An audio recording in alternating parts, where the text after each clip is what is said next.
Look down at your keyboard. The letters are sitting in an order that nobody has ever bothered to explain to you.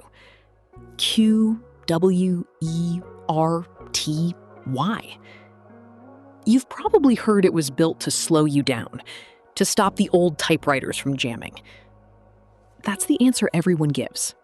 It's on the listicles, it's in the pub quiz. It's also wrong.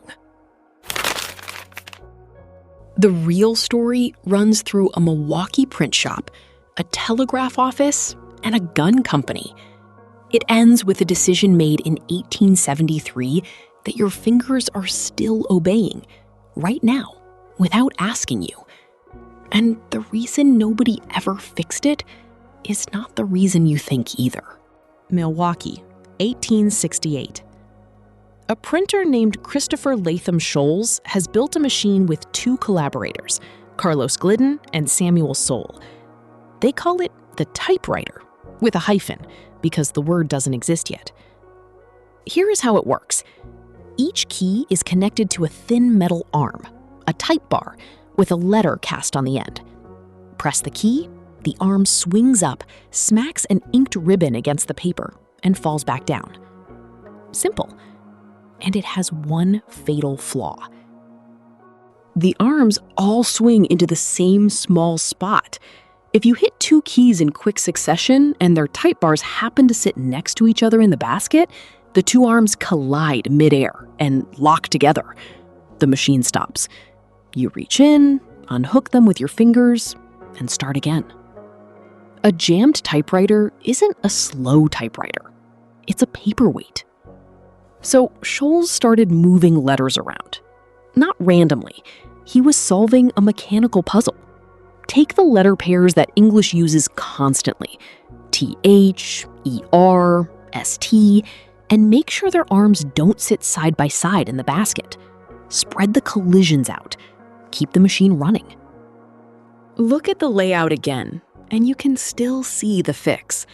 E and R are neighbors on the board, but on the original machine, their type bars weren't neighbors at all. The keyboard is a map of a problem you can't see. And this is where the famous explanation quietly falls apart. Most people assume Sholes was slowing typists down, that he looked at the jamming and thought, if I make this harder, they'll type slower and the arms will stop crashing. He wasn't. That's backwards. Sholes wasn't trying to slow the typist. He was trying to stop the machine from stopping. A jam costs you 10 seconds of untangling metal. Preventing the jam makes the whole thing faster, not slower. The layout wasn't sabotage, it was throughput. The most repeated fact about your keyboard has the motive exactly inverted. But if we're checking the story, we should check all of it, because there's a second version, and it doesn't involve jamming at all. In 2011, two researchers at Kyoto University, Koichi Yasuoka and Motoko Yasuoka, published a study on the prehistory of the layout. They went back through the patent drafts and the early machines and traced how the arrangement actually mutated year by year. And they found something the jamming story doesn't explain. The earliest typewriters weren't sold to novelists. They were sold to telegraph operators, people sitting in an office, listening to Morse code coming down a wire, transcribing it into English as fast as their hands could move. American Morse had a problem. Some of its letters were ambiguous. Listen to the code for Z, and in the middle of a word, it can sound almost identical to the sequence SE. The operator can't know which one it is until the next letters arrive. So the fastest thing to do is keep both possibilities under your fingers, ready. Now look at your keyboard. Z sits beside S, and S sits beside E. The Yasuokas argue the layout was shaped by the people using it, feeding complaints back to Sholes. An office of transcribers optimizing a tool for a job that has been obsolete for a century. So which is it? The jamming or the Morse? 2 different offices, 2 different problems, 1 keyboard. Which is the answer. Nobody was designing this. Everybody was patching it. It accreted, patched and repatched around problems that stopped existing a century ago. Which leaves the actual question. Not who made it? Why did we keep it? In 1873, Sholes sold the machine. The buyer was E. Remington & Sons, a firearms manufacturer, fresh out of a war and looking for something to build. They had the factory, the tooling, and a national sales operation. And they had a layout they were now committed to stamping onto every unit. Then came the part that actually locked the door. It wasn't the machine. It was the training. In 1888, in Cincinnati, a court stenographer named Frank McGurran entered a public typing contest. His opponent used a rival machine and a rival layout. McGurran did something almost nobody did yet. He typed without looking at his hands. He had memorized the board. He won, publicly, and the newspapers carried it. And the moment typing became a skill you memorize rather than a keyboard you read, the layout stopped being a feature of a product and became a feature of a workforce. Typing schools taught QWERTY. Businesses hired the graduates. Manufacturers built what the graduates already knew. Schools taught what the manufacturers built. But hold on. If the layout is an accident and a better one existed, why are you still using this one? Because a better one did exist. Allegedly. In 1936, a professor named August Dvorak patented a new layout. It was built on evidence. Put the most common letters on the home row, alternate hands, stop making the weakest fingers do the heaviest work. On paper, it is obviously more sensible than what you're using. And in 1944, the US Navy ran a study.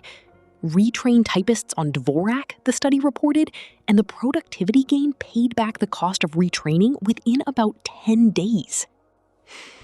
10 days. A government-tested improvement, and the world ignored it. That's the story.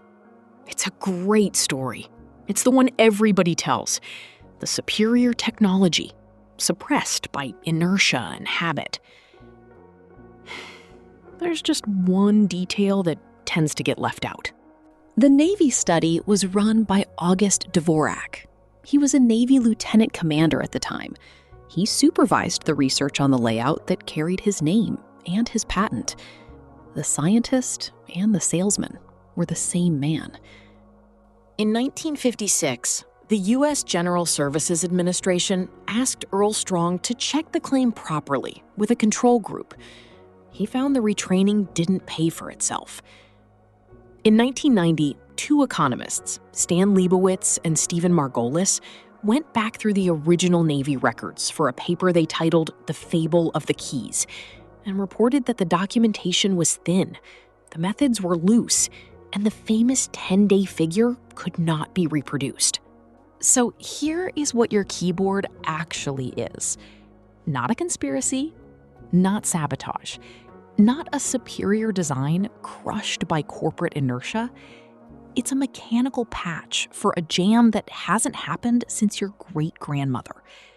Possibly shaped by telegraph operators decoding a language nobody speaks, sold by a gun company, locked in place by a typing school, and never replaced, because the replacement was oversold by the man holding the patent. Every dramatic version of this story is wrong. The boring one is true. Economists have a name for this.